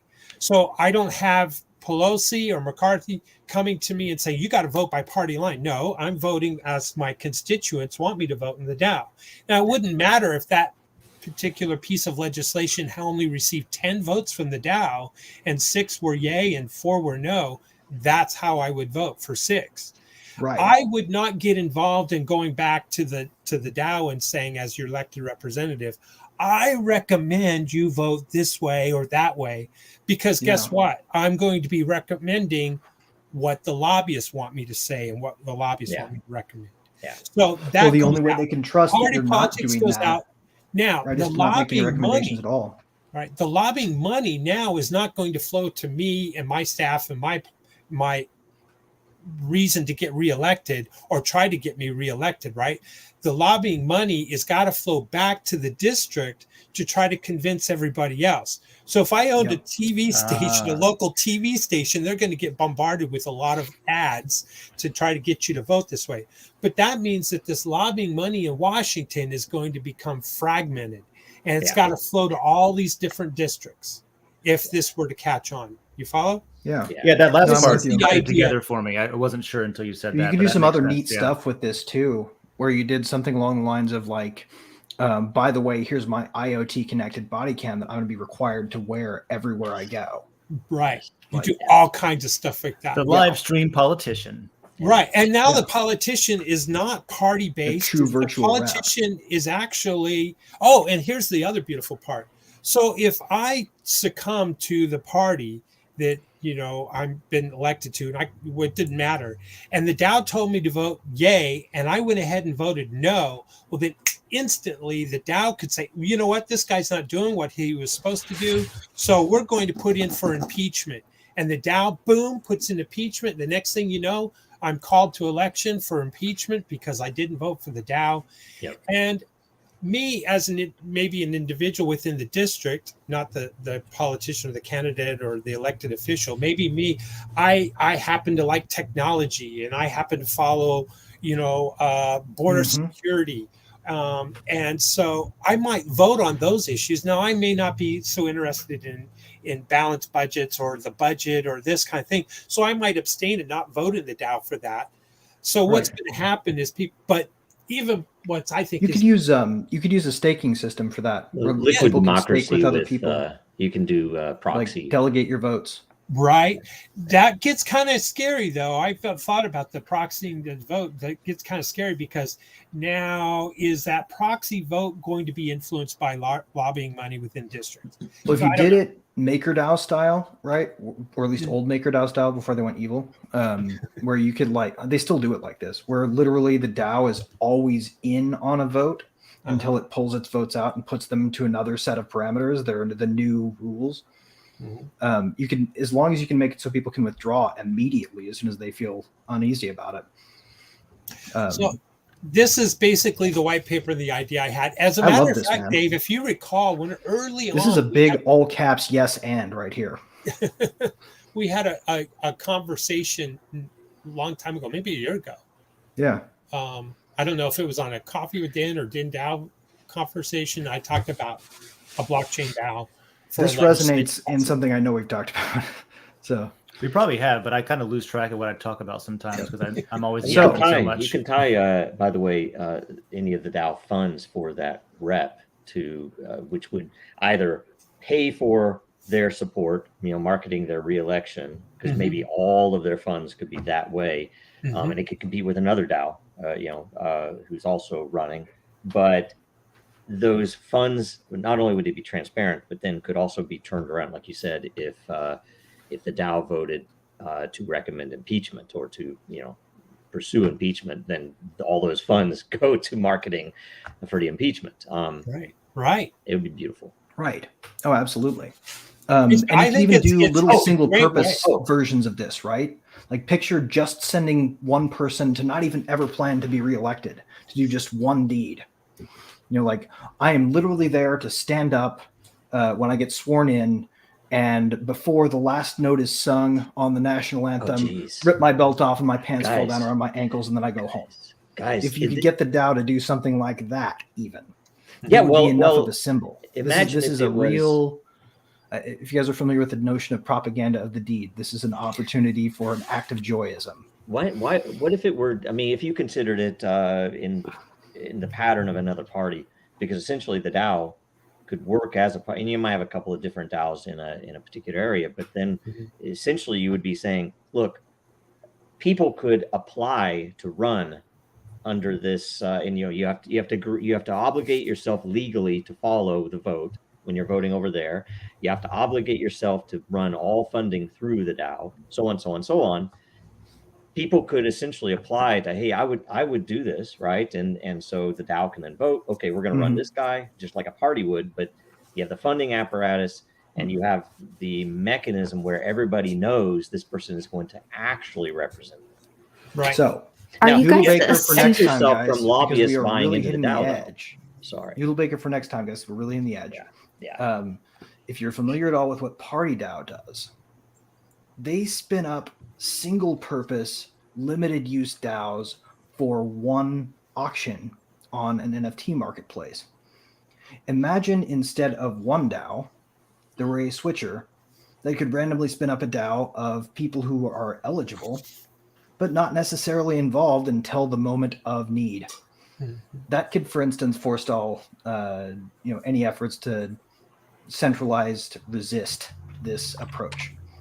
There are technology mechanisms out there that we should all be exploring that will help us do things that confound and bamboozle those who would like to solve the problem of us coming up with ideas like this by pointing guns at it.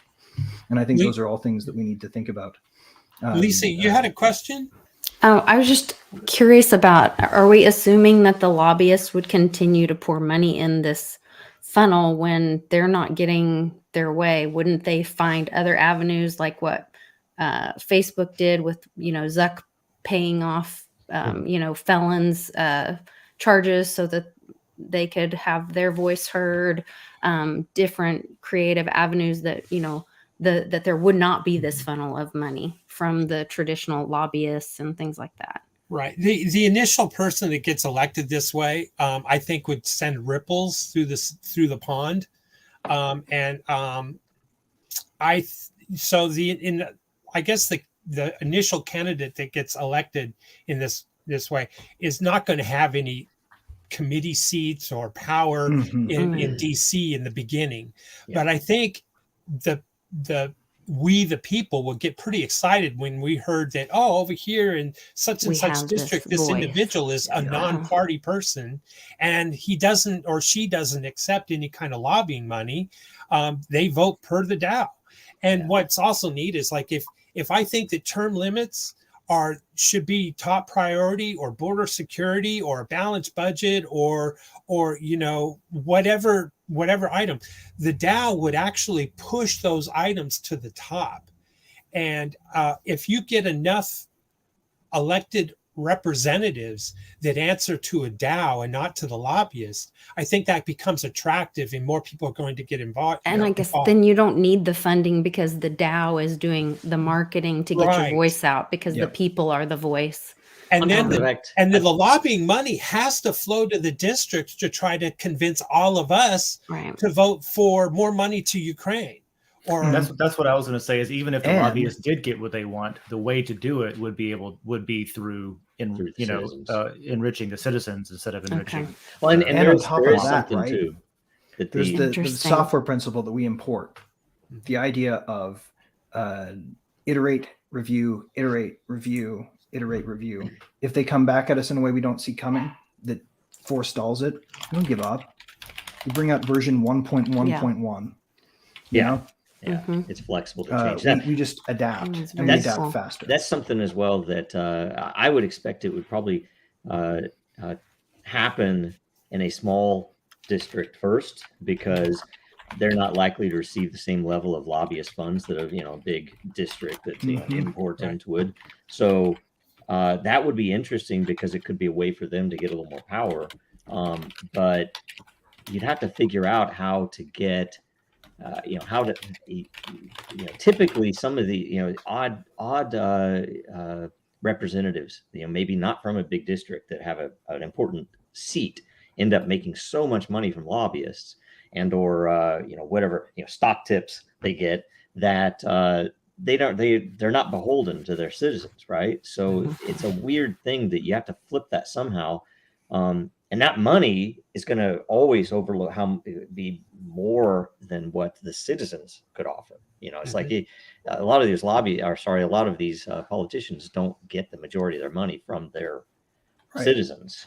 See, and here's another thing I think would be a benefit. Talking about education and putting it into practice, people are going to start feeling more comfortable with this app on their phone, saying, you know what, I think we should vote no for this bill, or I think we should vote yes. And they're going to be a little bit more active because it's more convenient, right? But they're going to understand blockchain and DAOs and how that works. And now they're going to say, you know what, we need to transition this in our district into how we run elections. And now we can plug in free and fair election processes with a DAO and blockchain, which right now, that's not going to happen, because there's no way these politicians are going to vote themselves out of office with term limits. And there's no way they're going to want to change the way the election system happens, because it's rigged. And they're going to fight. Which is why we need to take their rigging mechanism and re-rig it in our just favor. Talk. You could say, I think, well, I want term limits. I hope I get voted out. And they're not going to do that. But the DAO would certainly. Yeah. I think it could. You get one, and boom. I think it could get some attention, and this thing could. You said it'll send ripple through the first person gets elected. Oh, imagine Constitution DAO if it had succeeded, or even better, if it had failed, and then somebody started it up on something new right away. Mm-hmm. So I kind of, to be honest with you, I kind of look at parallel systems, counter economics. My feeling is, as an agorist, I want peace, and as a voluntarist, everything should be voluntary. And for me, this is my opinion on Washington. Awesome. Dude, yes. And okay, so we are way past time, and I've sacrificed my bonus, but I should probably bring the episode to a close before we hit 2 hours, and the alarm bells start going off at YouTube headquarters, and they try to come shut us down or something. So let's just quickly go through, starting to my right with Dave. What's new with you? What's coming up this week? Where can people follow you? Well, I'll throw out a suggestion. I think that with MegaTexas and with IM for IM's white paper there, I'm going to go ahead and recommend that might just be MegaTexas's draft white paper at this point. Maybe you guys can just merge, and because that's really, really good. And so I just wanted to take a minute to thank you for writing it, really brilliant work. and for posting it.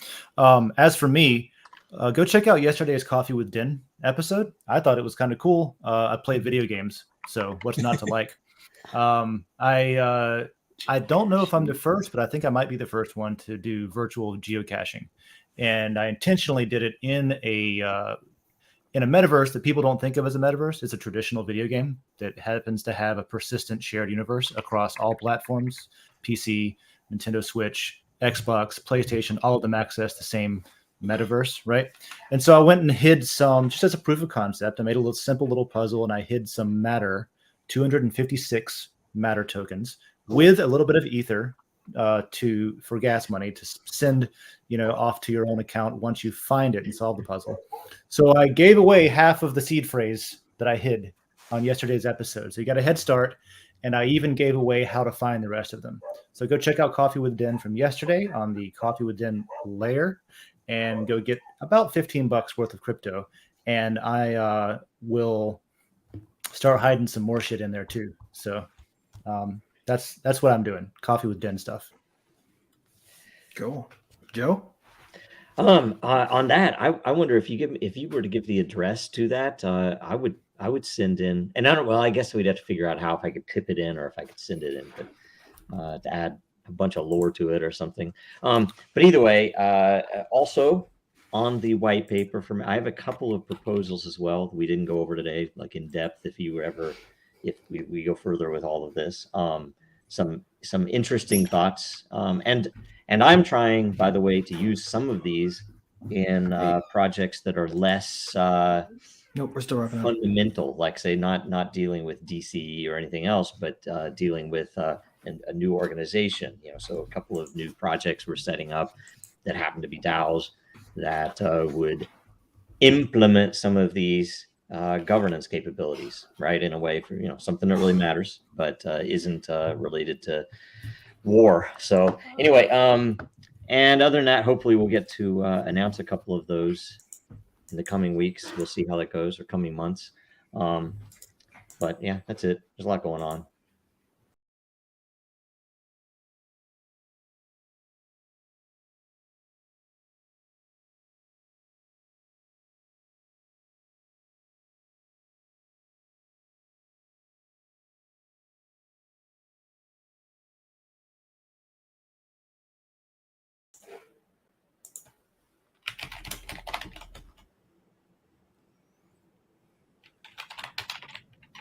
I thought it was just me. I thought it was just me too. It's everybody. Yeah.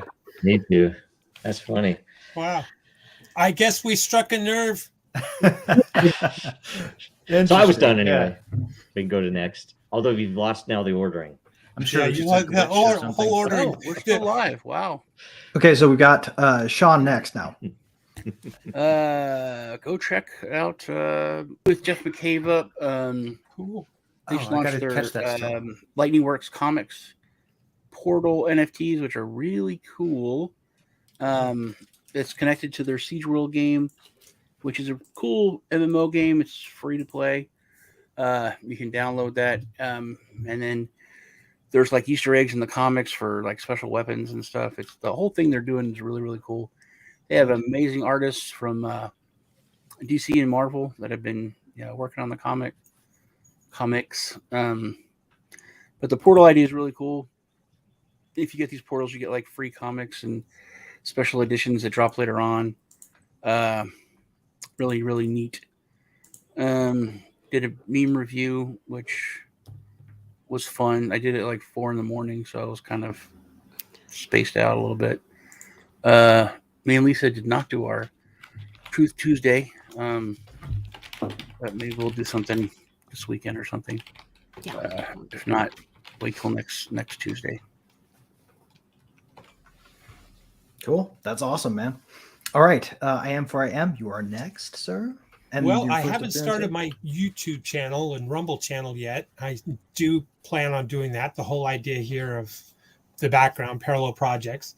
I want to focus on parallel projects either in crypto or outside of crypto that are working to or going to get or starting brand new that are going to try to replace different legacy systems and highlight those and just give you my thoughts and full philosophy and ideas and of where I've traveled to and what I've seen and learned over experience. But dealing with the health issues with my wife right now. So that's focused and priority. And after that, well, then we'll march on. But I think I'll be able to get this thing launched here pretty soon, parallel projects. Otherwise, the place to find me is I am on Den.Social. I'm not really much of a social media guy. So that's where you want to find me. Cool, man. Well, hey, awesome. And if I can help, let me know. And also best to your wife. I hope she gets well soon. Lisa, what's new? Yeah. Congrats to I am on your first grandbaby. Yes. That was super exciting news. Yeah. And Sean, sorry, I missed you Tuesday. On Sunday morning at 0:00:001 seconds, we started our raw food reboot. And that means no alcohol, no caffeine, all raw food only, with Amy Weir, Bix Weir's wife. And so it's a 21-day raw food cleanse, reboot of your system. And I was on the struggle bus with the a headache, terrible headache, because I was on about day 3. Today's day 5. Yesterday, I learned that soaking beans is not the same thing as sprouting beans. I'm learning a lot of things about raw food and the do's and don'ts. And so if you guys want to join us, it's a 21-day cleanse, I guess, or challenge. We have a Telegram group that the community shares recipes and support each other, encourage each other. And then next week, we'll start smoothie week. And then the last week is a juicing week. So trying to get healthy and give us all a good boost to kick off the new year. So you can find me on YouTube, Litecoin Lisa, or at the Mighty Lair on Den.Social. And if you comment on my weekly post, then if you have the top comment, then, or if you make a great post like I Am For I Am does a lot of times, I keep pointing the wrong way, then I'll give you a lot, and you can have a ownership token at the Mighty Lair. Awesome. Well, I missed part of that because for some reason I must have touched a nerve. They've been trying to kick me off the internet all morning. But real quick, I just wanted to remind everybody that you are connected to an internet with lots and lots of people on it. You heard 5, 6, maybe 7 or 8 great yes ands here. And if you're hearing this right now, yes and. That is the battle cry of the MegaTexans. It's the only thing you have to remember about it in order to get started. So go out there, have ideas, build them, make them. If they don't work, build another one. That's what I will leave you with. See y'all later. See you. Oh, yeah. No mechanism exists to make payments over a communications channel without a trusted party.